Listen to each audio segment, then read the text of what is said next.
Hi! మా ఇంటి చెట్టు మామిడికాయలతో మా అమ్మ చేతి మామిడికాయ తురుము పచ్చడి ఎలా చేసిందో ఏంటో ఈ వీడియోలో అయితే చూసేయండి. మన ఇంటి చెట్టు మామిడి పళ్ళు అంటే ఆ టేస్టే వేరుంటుంది కదా! సో ఇవైతే చాలా అంటే చాలా పుల్లగా ఉన్నాయి. నాకు చాలా అంటే చాలా ఇష్టమైంది మామిడికాయ తురుము పచ్చడి.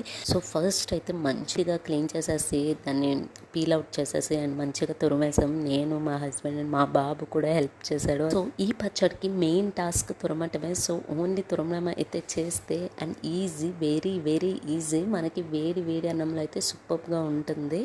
సో ఫస్ట్ ఆఫ్ ఆల్ అయితే మంచిగా కొంచెం మెంతులు వేసేసుకొని లైట్గా ఫ్రై చేసేసుకొని దాన్ని ఫైన్ పౌడర్ అయితే చేసేసుకోవాలి.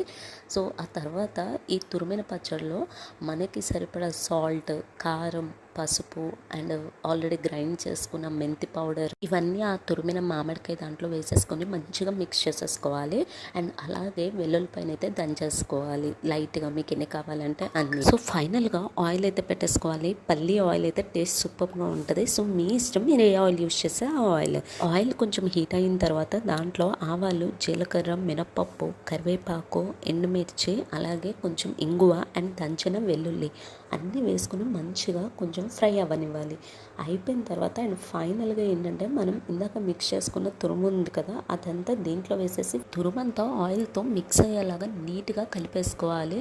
అంతా అయిపోయిన తర్వాత సో మనం స్టవ్ ఆఫ్ చేసేసి సెపరేట్గా తీసుకొచ్చేసుకొని నీట్గా ఇంకా మంచిగా మిక్స్ చేసేయాలి. అంతే, వెరీ వెరీ టేస్టీ మామిడికాయ తురుము పచ్చడి రెడీ అయిపోయింది.